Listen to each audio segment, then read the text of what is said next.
Lionel Dubois, architecte en chef des monuments historiques. Alors, en fait, je suis architecte depuis 40 ans maintenant. Et bon, j'ai pas tout de suite été intéressé par le patrimoine. C'est en fait au cours d'un chantier que j'ai découvert le patrimoine assez tardivement. C'était en 85-86. Donc j'étais déjà architecte depuis quelques années. Jusqu'à maintenant, j'avais travaillé sur des édifices existants, du style surélévation, agrandissement, etc. J'avais un exercice salarié et libéral en parallèle. Et puis finalement, je suis tombé un jour devant la restauration du presbytère, d'un presbytère. Et là, il a fallu que je me plonge dans ce patrimoine que je ne connaissais pas. Et je dois dire que la formation d'architecte dans les années 70, c'était quand même pas très orienté sur le patrimoine. Et finalement, c'était quelque chose qui a créé chez moi un choc, entre guillemets. Et donc, ça a créé un choc et je me suis intéressé à ce patrimoine. Et effectivement, j'ai préparé très vite l'école de Chaillot, donc il y a bientôt 30 ans. Et donc, derrière, j'ai tout de suite enchaîné puisqu'il s'est présenté un concours d'architecte en chef et j'ai été reçu.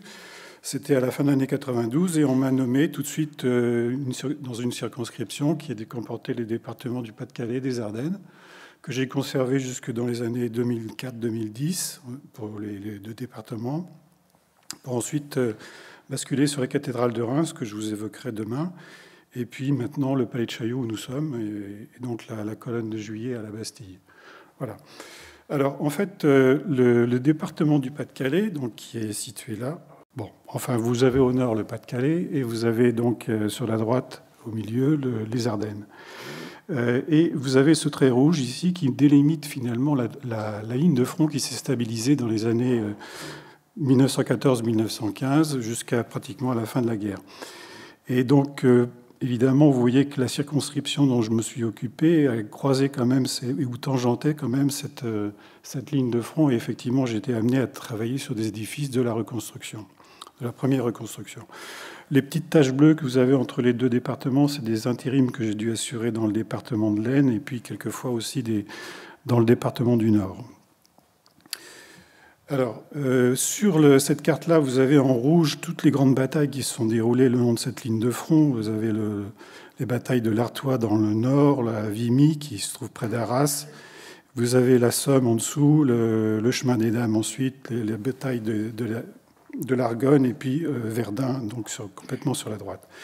Et donc vous voyez qu'Arras et Reims tangentent de très près cette ligne de front, et donc j'ai été amené à travailler sur ces édifices. Je vais commencer par Arras. Arras, donc la ville du Pas-de-Calais. Là, je vous situe les édifices dont je vais vous parler qui me tiennent à cœur et que je voudrais vous présenter dans ce cadre de cette restauration sur la reconstruction. Vous avez sur la droite les deux places, la grande place et la petite place qui est devenue la place des Héros. Et dans la continuité de cette petite place, ces deux places formant une sorte de L, se trouve l'hôtel de ville avec son beffroi. Et au-delà, vous avez sur la gauche la cathédrale et le palais Saint-Vaast qui vient juste à côté. C'était l'ancienne abbaye Saint-Vaast. Et l'église est devenue cathédrale. Alors, Arras, avant la guerre de 14-18, c'est essentiellement donc son beffroi, qui très vite a été classé monument historique. Il a été classé dans les années 1830, je crois, ou 1840. Et par contre, toute la partie basse, c'est-à-dire l'hôtel de ville que l'on voit en dessous, les bâtiments, eux, n'étaient pas classés à cette époque-là. Alors, juste avant la guerre, évidemment, les beffrois étaient bien réputés dans le Pas-de-Calais, mais on était dans une guerre où il n'y avait pas tellement d'aviation. Et donc, qui disposait d'un point haut pour observer l'ennemi était vraiment très dangereux. Et effectivement, lorsque la guerre est arrivée, tout de suite, ces éléments très élevés, que ce soit les clochers, les beffrois, tout ce qui était très élevé était visé par l'ennemi et donc était systématiquement pilonné pour être détruit. Alors, en octobre 14, il restait quasiment plus rien du beffroi. Et on voit que le pilonnement de la ville pendant tous ces jours du mois d'octobre de 1914 ont fait énormément de dégâts sur le beffroi, l'hôtel de ville par lui-même, et évidemment sur toutes les les immeubles des deux places d'Arras. Évidemment, il y a d'autres édifices qui ont été touchés, bien entendu. La cathédrale, qui était un peu plus loin, derrière donc l'hôtel de ville, a été touchée aussi un peu plus tardivement dans l'année 1915, au cours de l'été 1915, ainsi que le palais Saint-Vaast qui est à côté. Il est à noter que cette église n'a pas de clocher. En fait, c'est un édifice inachevé, l'église d'Arras, enfin la cathédrale d'Arras. Et donc, il n'y avait pas de point haut, mais elle a quand même été touchée par les bombardements, de même que le palais Saint-Vaast. Alors, en 1918, très vite, très vite, la Commission supérieure des monuments historiques donne un accord de principe pour le classement des immeubles. Ces immeubles n'étaient pas protégés, et là, il y a vraiment une volonté de répondre à une attente locale et même nationale, puisqu'il y avait quand même beaucoup d'articles qui paraissaient dans la presse sur les dégâts qui avaient été infligés à cette ville.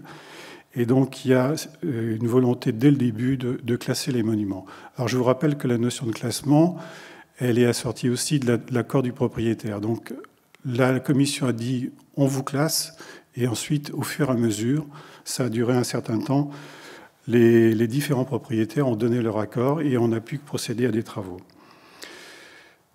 Alors en fait, l'architecte en chef, Pierre Paquet, qui a été nommé en 1906, je crois, 1905 architecte en chef, et qui avait donc le département du Pas-de-Calais, avait tout de suite été chargé de faire un bilan.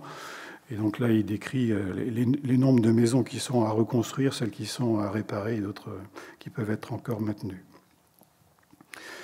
On fait tout de suite, la commission insiste énormément pour qu'il y ait tout de suite des déblaiements, mais un tri des matériaux, et elle envoie sur place donc Pierre Paquet pour pouvoir monter une équipe qui va servir à trier les matériaux de récupération, en particulier les matériaux les parties les plus nobles qui sont sculptées ou moulurées. La cathédrale. Alors la cathédrale n'était pas classée du tout monument historique. Et là, c'est là qu'elle choisit pour la cathédrale. Enfin, la cathédrale a été classée en 1906, pardon. Et c'est en 1919 seulement qu'elle prend pour principe de dire on la restitue à l'identique. Parce que dès le début des bombardements, à chaque fois s'est posé la question, doit-on revenir à l'état antérieur, restituer? Doit-on maintenir en état de ruine pour témoigner de la barbarie de cette guerre? Ou doit-on faire une création ex nihilo pour remplacer l'objet complètement détruit? Donc systématiquement, sur chacun des édifices qui ont été abordés, la question s'est posée. Et très vite, pour les places, tous les immeubles, il était hors de question de ne pas faire autre chose que de revenir à l'état antérieur, parce que d'abord, c'était des habitations privées, qui avaient énormément d'intérêt local pour toutes ces façades. Et pour la cathédrale, ça a été débattu, mais assez vite, on a voulu revenir à l'état antérieur. Donc, dès 1919, on part sur le principe d'une restitution. Alors, évidemment, toutes les constructions sont en très mauvais état. Vous voyez ici deux immeubles d'une place. Je ne sais plus même laquelle place c'est méconnaissable. Et en fait, les premiers étaiements sont faits sur les vestiges de ce qui reste en place. Au fur et à mesure, on fait des consolidations, des protections. Vous voyez que les pignons sont équipés de feutres bitumés. Même à droite, on voit qu'ils mettent un certain soin à y créer des décors pour fixer les panneaux d'asphalte, enfin les panneaux de feutre bitumé. Aux fenêtres, on met du simple tissu huilé pour pouvoir avoir un aspect translucide et avoir un peu de lumière à l'intérieur. Donc les premiers étaiements, les premières consolidations sont faites de cette manière-là.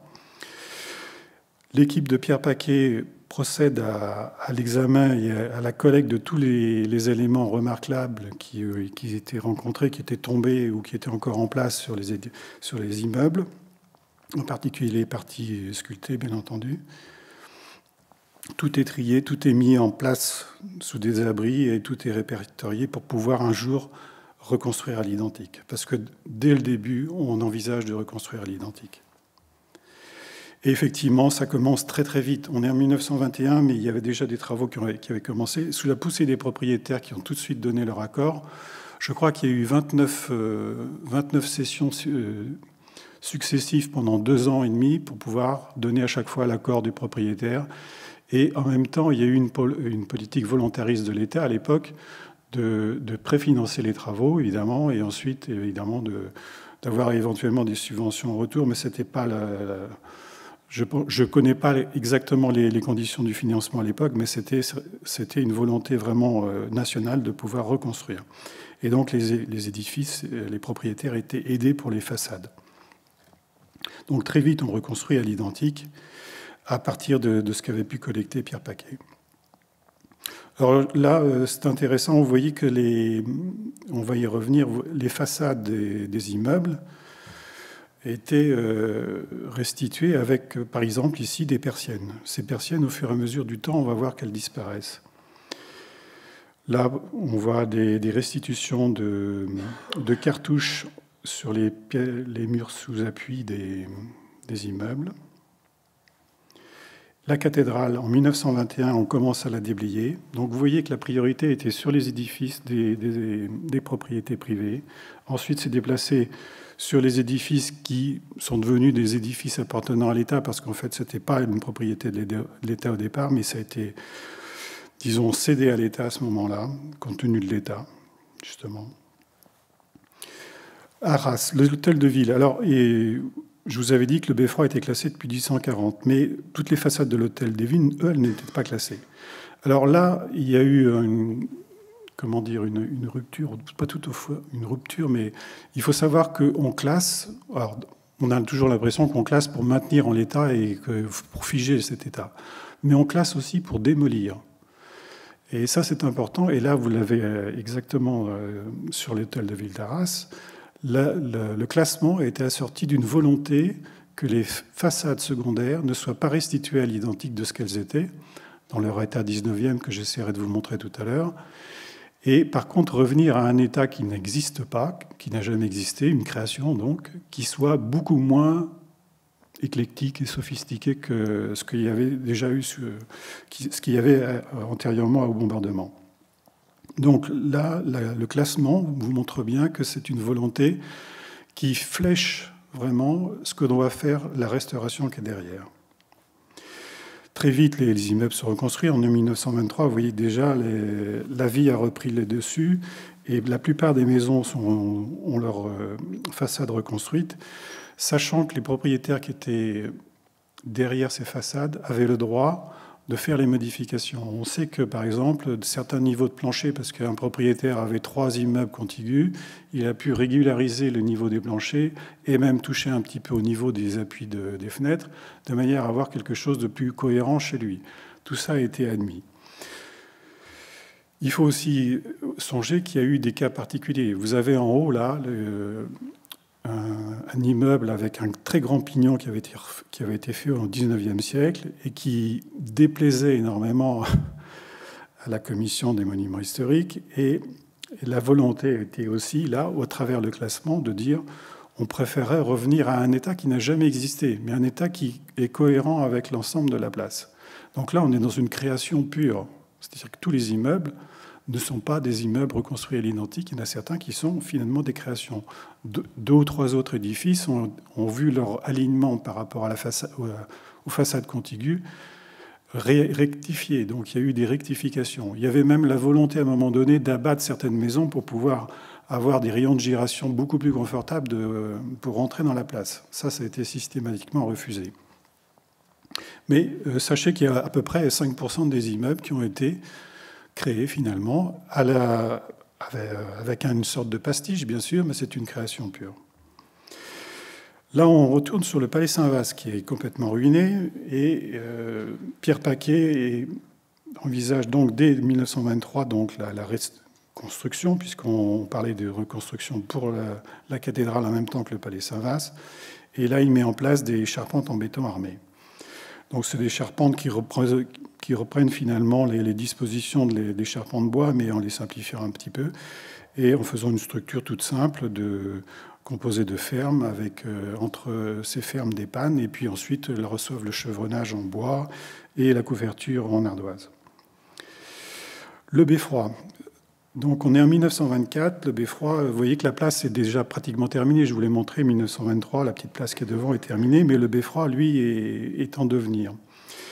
Et évidemment, il doit être construit à l'identique. Mais l'identique ne vaudra que pour la peau, pour l'enveloppe. L'intérieur de l'édifice, du beffroi, sera complètement refait d'une manière différente. Vous avez sur la gauche le moignon de pierre de taille, enfin plutôt un amoncellement de pierres de l'ancien beffroi. Tout a été complètement fini de démoli.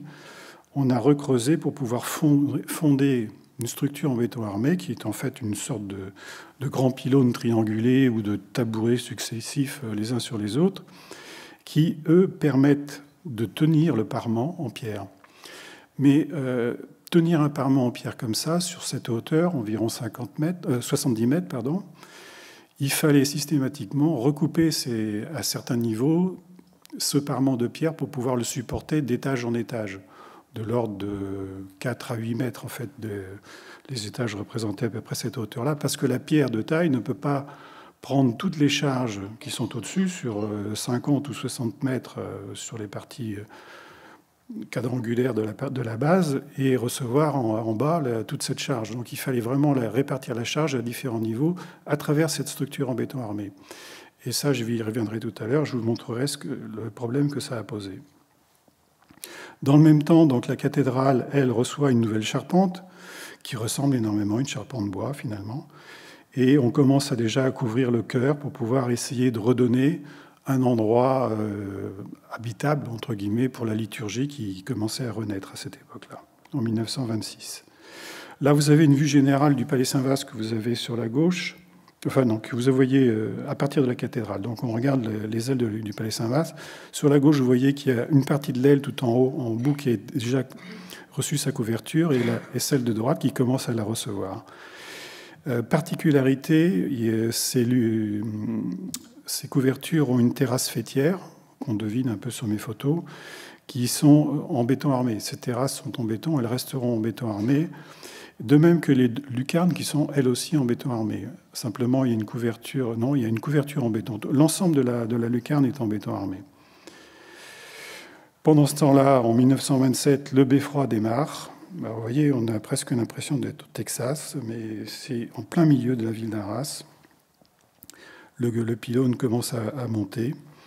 Et on devine les parties horizontales qui vont servir à coffrer les parties saillantes qui vont pouvoir tenir le parement.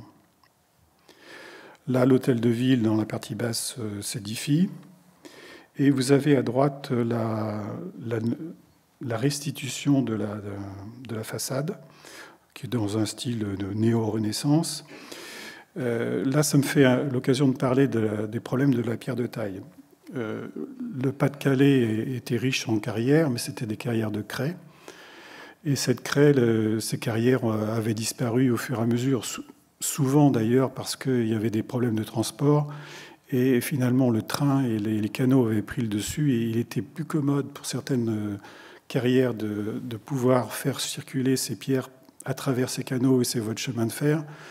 Et c'était plus économique que de maintenir des carrières locales avec souvent deux ou trois ouvriers. Et finalement, toutes ces carrières ont disparu au fur et à mesure. Ce qui fait qu'on s'est retrouvé avec des grandes carrières qui desservaient un petit peu des régions entières de la France. Et là, par exemple, on est l'architecte Pierre Paquet qui a voulu réutiliser la pierre locale, bien sûr, n'a pas pu. Et il a été obligé de faire appel à une pierre qui venait de la Meuse. C'est une pierre de Savonnières ici, qui est une pierre calcaire, qui est quand même très différente, entre guillemets, de la craie, qui est quand même une pierre très fine, alors que là, c'est une pierre un peu plus grossière, plus éveillée. Et donc, il a quand même utilisé ce matériau qui était disponible, alors que les autres n'étaient pas disponibles. En plus, il y avait urgence. On est quand même sous la contrainte du temps. Et voilà donc le beffroi qui se monte avec... Alors sur la photo de droite, si vous regardez bien en partie haute, vous devinez qu'il y a un bandeau qui n'a pas tout à fait la même teinte. Il est en béton armé. C'est la partie saillante qui permet de retenir le parement qui est au-dessus. Et en fin de compte, on a ça à tous les niveaux. À chaque fois qu'il y avait une partie saillante, un bandeau portant l'armier, paf, il faisait en béton armé et il permettait de supporter ce parement. Là, la différence de teinte vient du fait qu'effectivement, le béton est encore frais et il va disparaître ensuite. Donc là, la partie basse de l'hôtel de ville se poursuit en 1929. À nouveau, le béton armé réapparaît dans les parties sculptées. Là, on est sur les crochets qui sont sur la couronne sommitale du beffroi et on devine très bien les armatures. Vous voyez sur le crochet de droite les armatures qui sortent du crochet et qui donc vont être fixées finalement, pas mécaniquement, mais fixées lors du coulage sur la partie sommitale. Et là, donc, le sommet de la couronne, où on devine un des crochets en béton armé qui vient d'être fixé lors du coulage des branches de la couronne. Et sur la gauche, le lion du beffroi. En fait, il s'agit du troisième lion, puisqu'il y en a eu un premier à l'époque médiévale, un second au XVIe siècle, et celui-ci était la copie de celui du XVIe siècle, et il a été doré avant qu'il soit remonté sur le sommet de l'hôtel de ville. Justement, du beffroi, on voit l'avancement des travaux sur le palais Saint-Vaast, et en même temps, on voit que le chœur de la cathédrale est couvert. Le petit dôme que vous avez devant, c'est l'endroit où devait se situer la tour du clocher qui n'a jamais été réalisée. Et enfin, donc, en 1930, le beffroi est terminé, ainsi que l'hôtel de ville. Donc Pierre Paquet restitue les décors intérieurs dont il avait les témoins. Et effectivement, l'ensemble de l'hôtel de ville est rationalisé. Alors rationalisé, le projet de 1924 qu'il avait présenté à la commission, puisque la commission, vous vous souvenez, avait exigé que les façades secondaires soient traitées différemment. Et effectivement, là sur cette photo, vous avez à gauche la partie antérieure de l'hôtel de ville, donc qui regarde plutôt du côté de la cathédrale. Vous avez l'architecture éclectique qui avait été faite par un architecte en 1870, je crois, qui est un architecte Mayer, un architecte local. Et sur la partie droite, la partie refaite par Pierre Paquet, en reprenant la modénature qu'il avait sur l'aile gauche de l'hôtel de ville quand on est sur la place, et qui était une architecture néo-renaissance, en fait, qu'il a étendue sur l'ensemble. Et la ville a pu rationaliser à l'intérieur, à travers les planchers qu'elle a pu unifier un petit peu, elle a rationalisé pour en faire les locaux de l'hôtel de ville. Donc en fait, on voit qu'on a une création pure sur ces façades, alors que le beffroi est, lui, restitué quasiment à l'identique.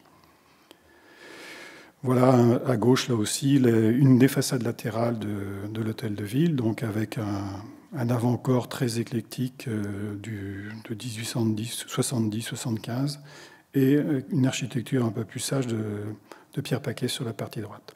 Donc c'est ce projet-là qui a été accepté par la Commission nationale.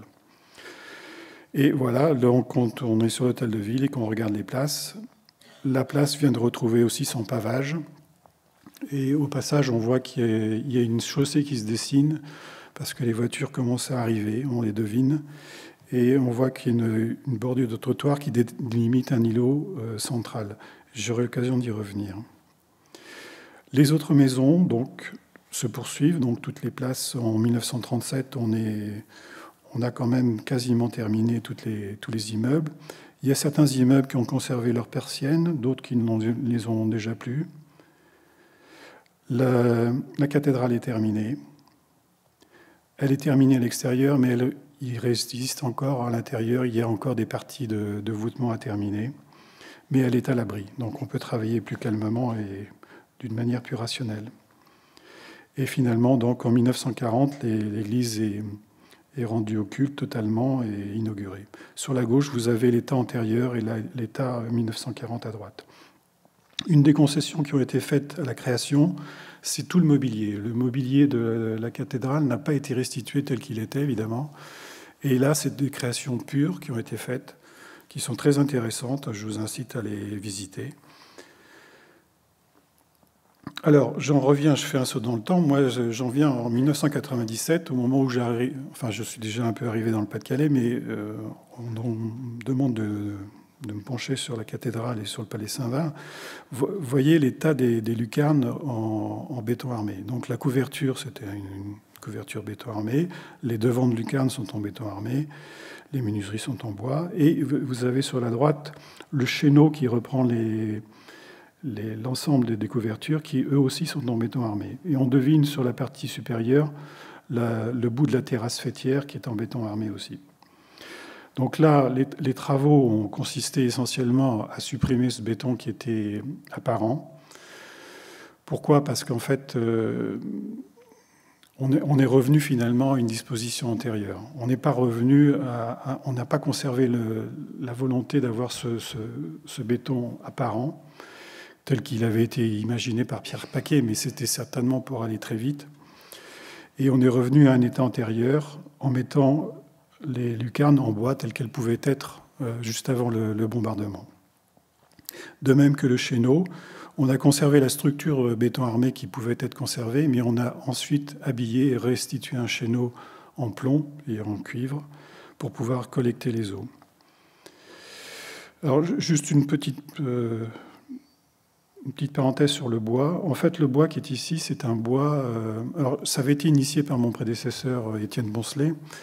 C'est un bois qui est un bois exotique. Alors ça peut paraître bizarre, mais je pense qu'à la réflexion, c'est un très bon choix, parce que les chênes actuellement, ou même déjà il y a une vingtaine d'années, 25 ans ou 30 ans, n'étaient plus flottés. C'est-à-dire qu'autrefois, on abattait un chêne, on le mettait dans la rivière, il descendait la rivière, il était collecté à la scierie, on le faisait sécher, on le débitait. Et donc, au moment où il voyageait dans l'eau, finalement, l'eau arrivait à dissoudre une partie de la sève, une partie du tanin qui était dans le bois, et le bois, en séchant, n'avait plus ce tanin, ou très peu. Et donc, quand il était exposé à l'eau, ce tanin ne se dissolvait pas à nouveau et ne coulait pas le long des façades. Et maintenant, les chênes sont coupés verts, ne sont plus flottés, ils sont séchés artificiellement, ils sont débités, et le tanin, il reste dedans.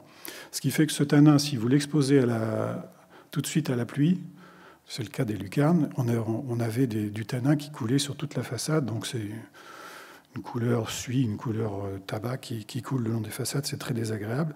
Et l'avantage de ce bois exotique, c'est que lui ne dispose pas de ce tanin. En plus, il est réellement imputrescible, et en même temps, il grise très vite. Il grise très vite de manière à ce que il se ressemble finalement au béton vu de loin, il n'y a aucun problème. Évidemment, la couverture des lucarnes a été refaite en plomb, habillée en plomb, et donc on est resté avec le béton apparent. Voilà donc l'importance des travaux. Alors là, je vous ai mis systématiquement des ordres de grandeur de prix, parce que ça va vous fixer certaines idées, vous allez voir assez vite. Et je vous ai mis les prix en les réactualisant aujourd'hui, systématiquement. Ce qui fait que là, pour 1100 mètres carrés de surface, on était à 1 million, enfin, on est à 1,1 million environ, je dirais environ 1000 € le mètre carré pour pouvoir refaire ces couvertures. En incluant évidemment tous les travaux de béton armé que je vous ai montrés. Mais c'est pour vous donner des ordres de grandeur. Là, sur le beffroi de l'hôtel de ville. Alors, quelques mots quand même du financement de ces opérations. À l'époque, l'État finançait à environ 50%, 40%, ça dépendait. Lorsqu'on était comme une propriété collective comme le beffroi de l'hôtel de ville, il y avait des financements qui étaient donc évidemment de la ville, mais il y avait aussi du département des financements complémentaires. Ce qui fait que la ville, une opération de restauration lui coûtait environ un quart du montant des travaux.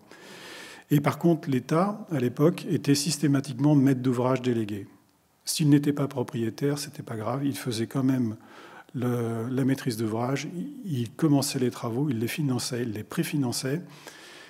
C'est d'ailleurs pour ça qu'il faisait appel à ses architectes, à ceux qu'il avait recrutés, c'est-à-dire que les architectes en chef des monuments historiques, dès l'instant où l'État était finalement maître d'ouvrage délégué sur toutes les opérations sur monuments classés, il faisait appel à ses architectes en chef. Et donc, nous, on était appelés systématiquement. Maintenant, la règle du jeu a changé, puisque l'État n'est plus systématiquement maître d'ouvrage. Il est plutôt en retrait. Il attend donc que l'opération soit bouclée financièrement et qui est en fait un maître d'ouvrage qui est souvent le propriétaire, qui se décide préfinancer l'ensemble et l'État vient en complément pour aider aux opérations. Ce qui fait qu'on n'est plus architecte en chef des monuments historiques systématiquement appelé sur les opérations. Et on doit répondre donc systématiquement maintenant à des concours.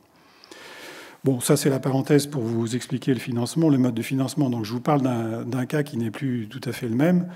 Et là maintenant, l'État a aussi baissé beaucoup ses participations financières. On est plutôt aux alentours de 40%, voire 30% quelquefois, voire moins, si on estime que le propriétaire est riche. Et donc là, les opérations se montent moins facilement. On voit bien que c'était au moment de la reconstruction qu'il y a eu cette volonté d'aller vite et de forcer, qui faisait que l'État était maître d'ouvrage. Maintenant, c'est plus tout à fait le cas. Il est plutôt en retrait et donc les opérations se montent peut-être beaucoup moins facilement ou tout au moins d'une manière beaucoup plus différente sur chaque opération.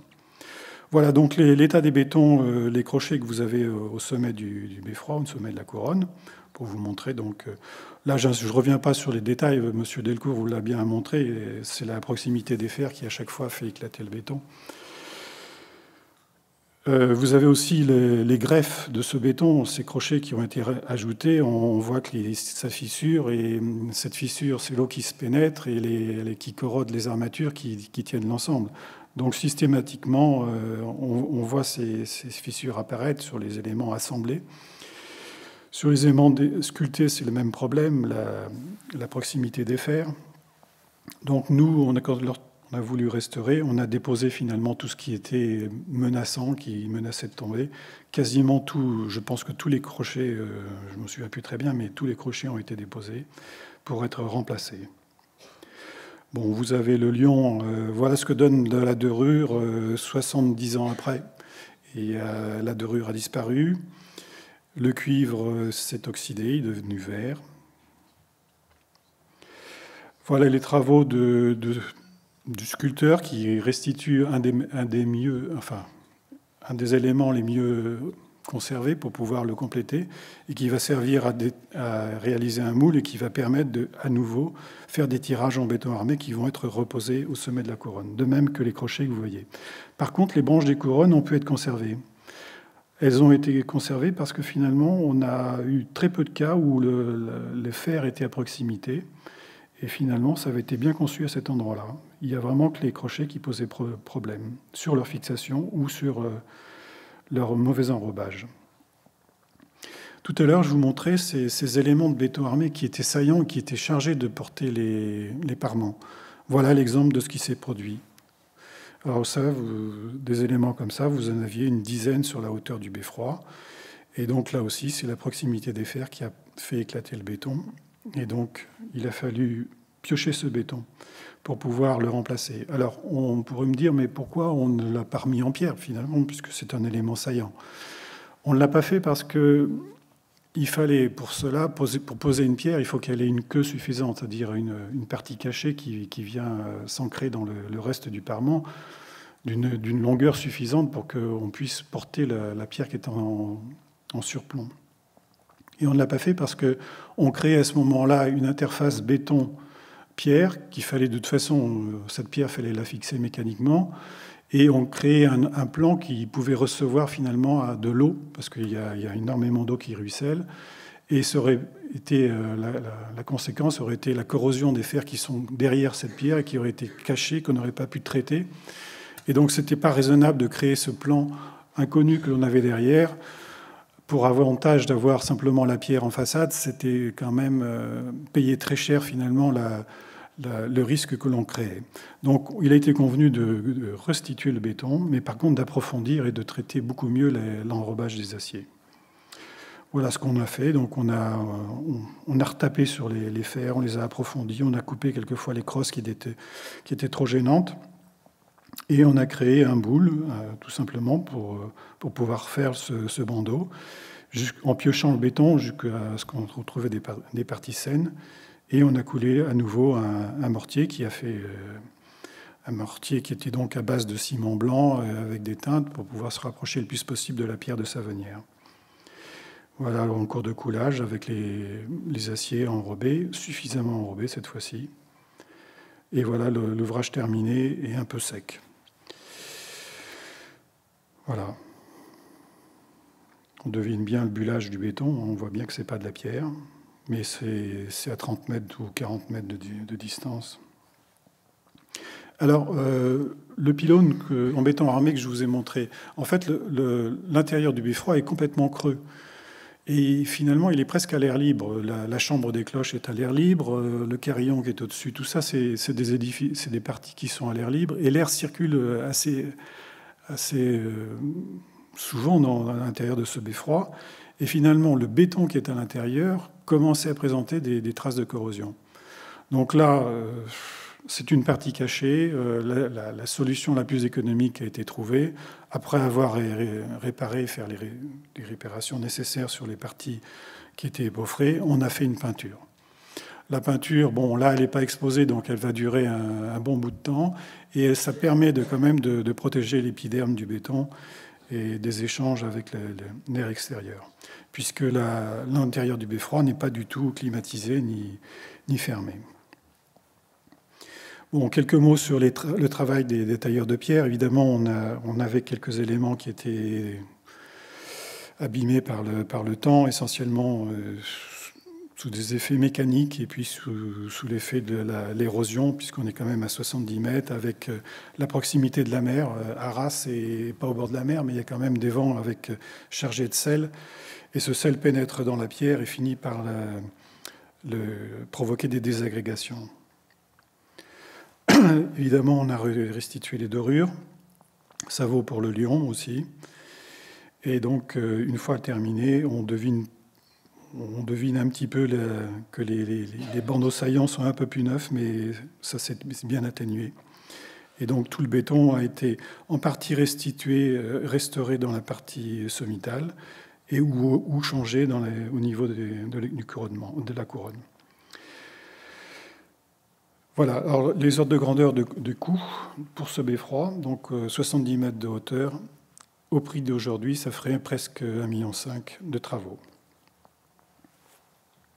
Et 1 an de travaux environ. L'hôtel de ville, la façade. Évidemment, la ville, quand elle a vu son beffroi tout propre, quand on voit le reste de la façade, elle était tentée de poursuivre, et donc très vite, l'opération a été déclenchée pour le nettoyage des façades dans la partie basse. La salissure que vous avez là résulte essentiellement de la pollution atmosphérique. Il faut savoir que maintenant, depuis que cette façade a été construite en 1930-37, la circulation s'est intensifiée au pied de cet édifice. Et effectivement, toute la pollution a déposé des poussières qui sont retenues par les sels, qui cristallisent. On a du gypse qui apparaît, du sulfate, etc., etc. Donc tout cet encroûtement-là est systématiquement s'accroche dans les parties abritées des façades. Et par contre, les parties lessivées, celles qui reçoivent l'eau, sont systématiquement lavées. Et donc finalement, elles ne sont pas si sales que ça.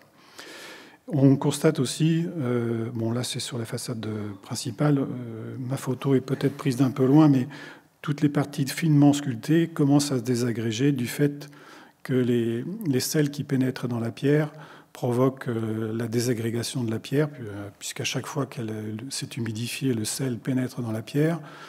Il revient en surface au moment du séchage, la cristallisation se fait éclater le ciment de la pierre, finalement, le liant de la pierre, et on a une désagrégation sableuse sur certaines parties. Voilà donc l'hôtel de ville dessiné. Sachez, pour la petite sœur qui n'avait pas de plan, il a fallu entièrement redessiner l'ensemble. Voilà les désagrégations sableuses dont je vous parlais tout à l'heure. Vous avez, au milieu de cet encroûtement, vous avez des parties très claires qui sont en fait des parties qui se désagrègent, parce que la pierre s'est imprégnée à cet endroit-là, soit à cause d'une fissure naturelle, ou soit à cause d'un joint défectueux, et l'eau pénètre, et les sels font leur effet. Et malheureusement, ces sels ne sortent pas. Ils sont dilués à chaque fois, ils repénètrent, ils reviennent cristalliser, ils repénètrent, etc. Donc c'est cette alternance dans les parties systématiquement mouillées, séchées, où on a ces phénomènes de désagrégation. Alors, ce dont je vais vous parler, ça n'existera plus, ça n'existe plus maintenant. C'est-à-dire qu'en fait, là, on avait choisi la solution de la micro-abrasion pour pouvoir faire le nettoyage. au jour d'aujourd'hui. On ne peut plus refaire pratiquement ce genre de travail. Les encroûtements que vous avez là, avec la quantité de plomb qui est certainement à l'intérieur de ces encroûtements, si on fait une micro-abrasion, on pulvérise dans l'atmosphère ce plomb et les ouvriers sont soumis au plomb qu'ils vont respirer, même s'ils sont protégés. Malheureusement, où il faut prévoir des scaphandres impossibles à réaliser sur un chantier pour pouvoir les isoler de ce plomb. Parce que le plomb, en fait, quand il pénètre dans l'organisme, il est éliminé très, très, très lentement et c'est ce qu'on appelle le saturnisme. Et donc, en fait, il faut éviter que ce plomb rentre. Et là, si on avait fait à l'époque des sondages sur la quantité de plomb qui était dans ces encroûtements, je suis sûr qu'on en trouvait systématiquement. Et donc, le phénomène mécanique de microabrasion ne serait plus toléré maintenant. Donc, à l'époque, on n'avait pas la technologie. Ce qui se présentait à moi, c'était soit la nébulisation, c'est-à-dire dissoudre ces sels qui sont en façade et qui retiennent la poussière. À force d'imbiber d'eau, au bout de 2-3 jours, on arrive à avoir une dissolution complète des sels et ça entraîne la poussière avec elle. Sauf que cette dissolution par l'eau, compte tenu de l'épaisseur des parements, sachant que derrière, il y a du béton armé, toutes les planchers sont en béton armé, les charpentes sont en béton armé, donc on a le béton armé derrière, c'était aller chercher des sels qui sont contenus dans le béton pour pouvoir les faire revenir en façade. Donc ce n'était pas raisonnable. En plus, cette eau pouvait pénétrer à travers les murs, et à l'époque, il n'y avait pas d'isolation, il n'y avait pas de double mur. Derrière, on est carrément dans le bureau de monsieur le maire ou dans le bureau du secrétaire de mairie. Donc, on aurait eu des pénétrations d'eau. Donc la solution de l'eau n'était pas raisonnable. La solution des produits de pâte qui s'appliquent et qui ensuite se pèlent venait d'apparaître, mais a été des prix exorbitants à l'époque. J'avais fait faire des essais à l'intérieur de l'hôtel de ville. Effectivement, c'était très concluant, mais malheureusement hors de proportion des coûts. Et il a fallu donc trouver la solution de la microabrasion, de retenir cette solution. Mais maintenant, sachant que cette solution de microabrasion, vous aurez du mal à la mettre en place sur des édifices aussi sales et aussi pollués et contenant des produits qu'il est impossible d'ingérer maintenant. Donc, en fait, on a fait une microabrasion. Très certainement qu'on a un peu abîmé le parement, mais le parement était neuf. Donc voilà, on a donné un petit peu, on a tué le feu du neuf, comme disait Froidevaux. Mais on a, je pense, quand même pu réserver la majeure partie de ce parement. Voilà donc le résultat et l'ensemble. Et l'ordre de grandeur de ce que coûterait maintenant. Mais sachez que maintenant, on serait plutôt aux alentours d'1 million d'euros. Avec des produits pelables, je pense qu'on les dépasserait même. Donc c'est pour vous donner un ordre de grandeur de ce que ça représentait.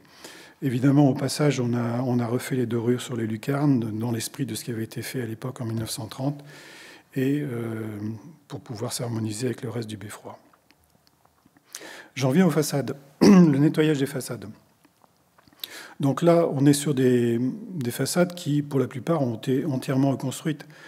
Mais il y avait aussi des parties en craie qui étaient restées en craie. Vous l'avez sur la partie gauche, on devine très bien les parties plus blanches sur l'édifice, sur l'immeuble de droite, et les parties plus crème, disons, sur les deux immeubles de gauche. Et sur l'immeuble de gauche, c'est soit du Saint-Maximin, d'une pierre de l'Oise, soit la Savonnière. Et sur la partie droite, vous avez les vestiges de la craie. Alors, il faut savoir aussi que les places d'Arras, ce n'est pas une opération d'urbanisme. Alors, je parle de ça parce que ça a une importance pour la suite. Les places d'Arras ne sont pas une création ex nihilo. En fait, c'est quelque chose qui s'est fait au fur et à mesure, et il y a eu une sorte d'homogénéisation au fur et à mesure. C'est un ensemble concerté, ce n'est pas une opération d'urbanisme. Alors, il se trouve que j'avais les Ardennes, donc je m'occupais en même temps de la place du Cal. La place du Cal est une opération d'urbanisme. C'est une création ex nihilo du début du XVIIe siècle, contemporain de celle de la place des Vosges. Et là, c'est une vraie opération d'urbanisme. On partait de zéro, on faisait des pavillons identiques, avec des pavillons avec un dôme de temps en temps. Et là, on a une place qui est conçue, qui est quadrangulaire et qui est vraiment une opération d'urbanisme. Ce n'est pas le cas des places d'Arras. Les deux places, la petite place que vous avez sur la gauche, la grande place à droite, se sont rectifiés même. Les alignements se sont créés d'eux-mêmes. Ils n'étaient pas parfaitement identiques à chaque fois. Et vous aviez même des constructions au milieu de la place. Sur la petite place, vous aviez la Sainte-Chandelle et puis le Château Rouge, la Maison Rouge plutôt, une ancienne prison et puis une ancienne chapelle. Et ces édifices étaient même autrefois entourés d'autres maisons qui ont disparu au fur et à mesure. Il faut savoir pour la petite histoire que la Grande Place, c'est un ancien verger. C'est un ancien verger qui appartenait à l'abbaye et qui a été assez vite réquisitionné, entre guillemets, pour faire des foires. La petite place était déjà un champ qui avait été dédié à ces foires au moment où la ville est sortie un petit peu s'est agrandie. Et donc, vous avez finalement la parcelle de terrain, finalement, plutôt qu'autre chose, qui a déterminé la forme de ces deux places, qui sont reliées, elles aussi, par une voie qui reprend la même modénature des immeubles. Là, vous avez un tableau du XVIIe siècle qui montre que ça s'est fait petit à petit. Vous avez des maisons à pans de bois qui ne sont pas toutes au même alignement, avec quelquefois des arcades en pierre en rez-de-chaussée et l'étage en pans de bois au-dessus, qui est avec évidemment des encorbellements, et sur la droite des piliers en bois qui sont, eux, en bois, ce n'est pas les arcades que l'on connaît maintenant. Donc vous aviez une disposition très différente. Et les édiles locaux, à l'époque, ont imposé petit à petit la construction des façades en pierre.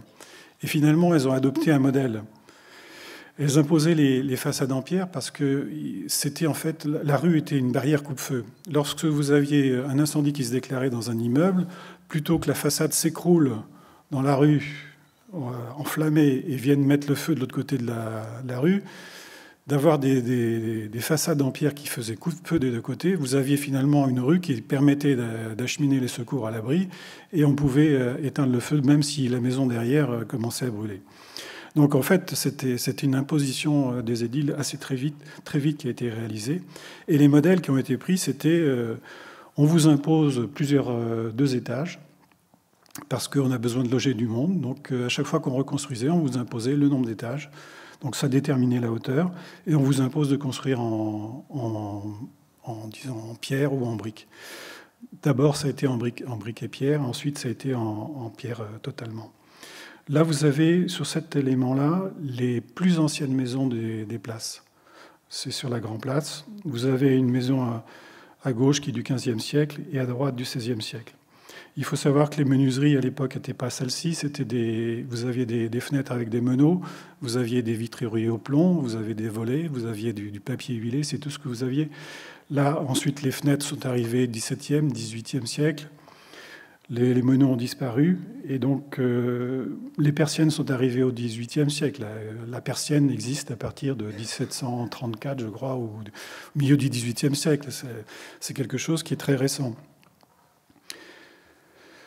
Et effectivement, on voit bien que les petites places se régularisent. Au XVIIIe siècle, on a la volonté de montrer qu'on a unifié ces places. Et très certainement qu'il y a eu toujours une lutte entre les édiles et la volonté locale, la volonté individuelle d'identifier son immeuble. Très certainement pour des visites royales ou des visites importantes, les places ont été badigeonnées pour qu'on ait une impression de grandeur, de monumentalité. Mais très vite, derrière, au XIXe siècle, on voit sur ce tableau, chaque propriétaire veut montrer qu'il a son commerce, donc met une indication de son commerce, fait un badigeon qui est beaucoup plus bleuté que le voisin ou plus haut cré. Chacun essaye de montrer qu'il est là et il y a toujours une lutte finalement entre les deux. Et lorsqu'il a fallu nettoyer ces façades, s'est posé finalement le même problème.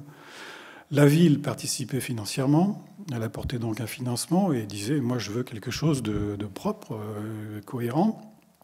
Les propriétaires apportaient leur financement, le département apportait son financement et l'État apportait son financement.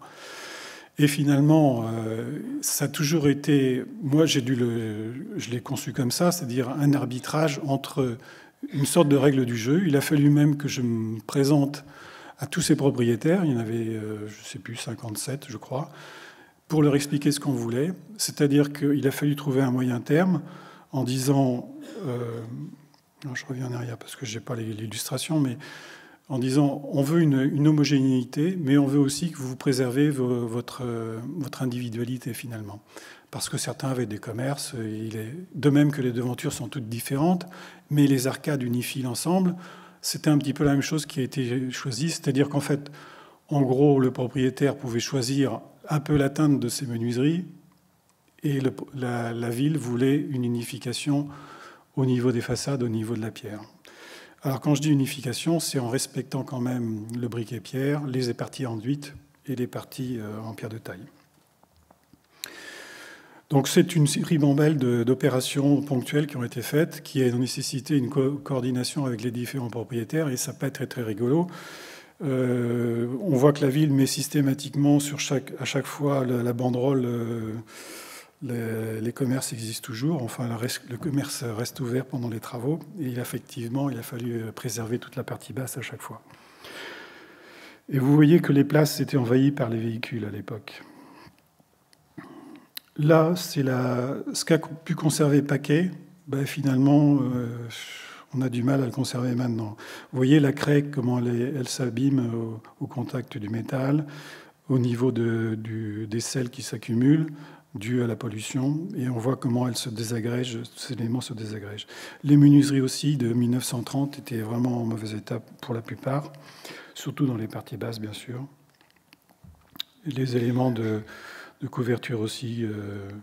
Même le revers des pignons avait été délavé, il fallait aussi les traiter. Donc là, l'enduit a été restitué même aux endroits où il avait disparu. Donc derrière, c'était souvent un mur en briques, mais là, on avait la trace des parties enduites, donc on a restitué les enduits. Là, vous avez un peu un avant-après, où on devine un petit peu ce qui en résulte. En partie haute, c'est l'état Pierre Paquet, finalement, où finalement les menuiseries étaient toutes quasiment peintes d'une couleur claire. Voilà. Bon. Il faut savoir qu'on est plutôt dans des façades qui maintenant ont été, on l'a vu sur ce que je vous ai montré, c'est plutôt un esprit 18e. C'est-à-dire, quand vous regardez les dessins du 18e, si vous cherchez les menuiseries sur les façades, vous ne les trouvez pas. C'est un rectangle grisé. Donc toutes ces menuiseries étaient faites pour ne pas être vues finalement. Elles devaient montrer un trou. Et les peintes trop claires, ça ne correspondait pas à la volonté, enfin tout au moins à ce qui résultait des travaux d'unification, de régularisation de la place. Donc il fallait revenir à des teintes plus foncées pour les menuiseries. Et en même temps réserver une certaine homogénéité aux façades qui, elles, ont retrouvé, lorsqu'elles étaient en briques, ont retrouvé leur parement de briques, que lorsqu'elles étaient en pierre évidemment.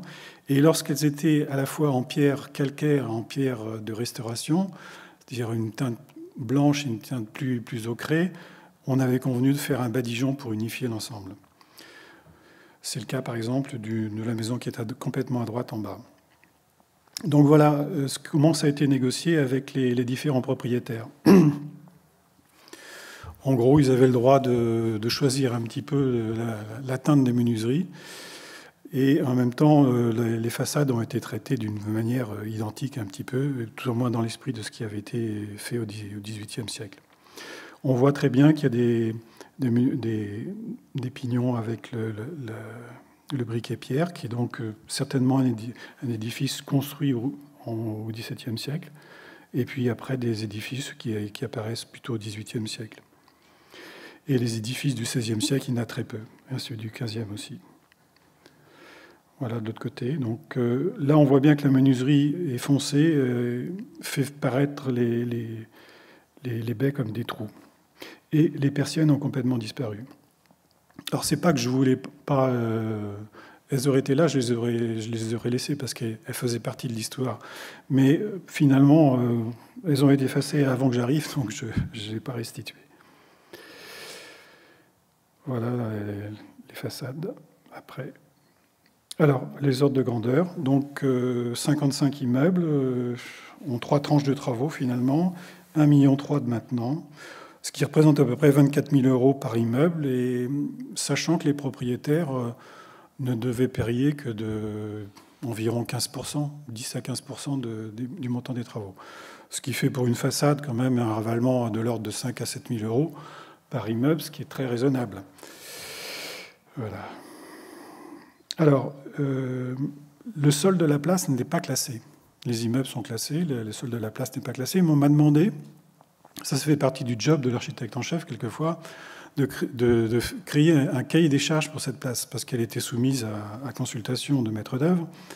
Et il a fallu dire finalement qu'est-ce qu'on fait sur cette place. Bon, alors il fallait évidemment essayer d'éliminer les voitures, faire une répartition différente, disons entre guillemets, des voitures par rapport aux piétons, et en même temps essayer d'inciter au développement touristique. La ville poussait énormément à ce développement.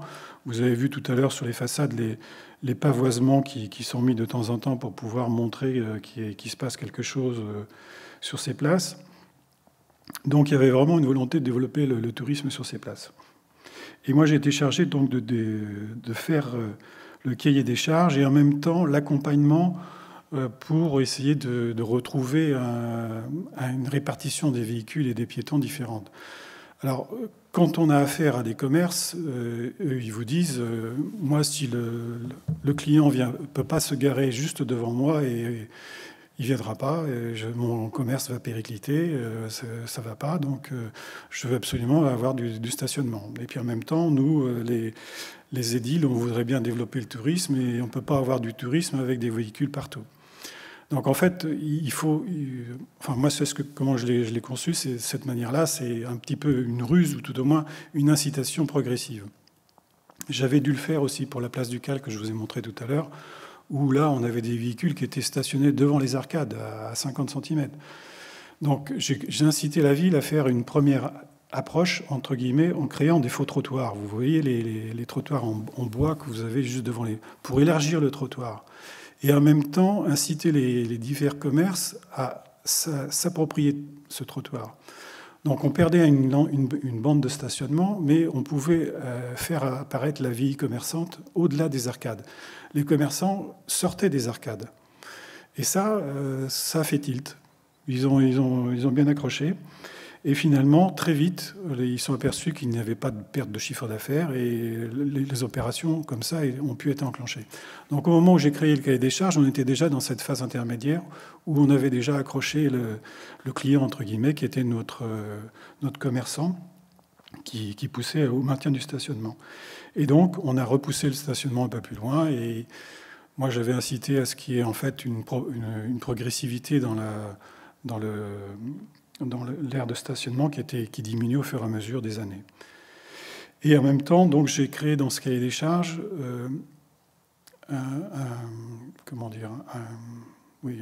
une volonté, tout au moins, de revenir à un état antérieur sur le sol de la place. Du fait qu'on allait unifier un peu le sol, on allait pouvoir donc favoriser la sortie des commerces, l'arrivée du piéton. On était aussi au moment où l'accessibilité avait commencé à apparaître et il fallait préserver tous les franchissements dans les commerces. Et donc, il était intéressant d'avoir une unification du sol. Donc, moi, j'ai bâti mon cahier des charges sur ce que je constatais de l'évolution de cette place, qui est celle-ci. Vous voyez, par exemple, que sur cette procession, la dame qui met des fagots devant les musiciens et puis la procession pour pas qu'ils aient les pieds salis par l'ensemble de la place. On avait certainement une place à l'époque qui était ensablée ou tout au moins peut-être dallée, mais partiellement, probablement dallée au niveau des arcades ou des passages sous les galeries, mais pas du tout au centre de la place. Par contre, au XIXe siècle, on voit qu'on a un dallage. C'est un opus incertum. C'est pas des pavés, c'est pas des dalles régulières, c'est un opus incertum. Par comparaison, la place du Cal, c'était un dallage plus régulier, mais qui n'allait pas au-delà de quelques mètres, au-delà des arcades. Donc là, on voit bien que le sol était encore de plein pied entre les arcades et le centre de la place. On devine des caniveaux qui sont au milieu de la chaussée, de la place, qui servent à drainer les eaux, mais on a quand même quelque chose de plat. Et la première apparition, c'est au XIXe siècle, c'est le pavage et la création d'une première bordure de trottoir qui délimite l'arcade par rapport au reste de la place.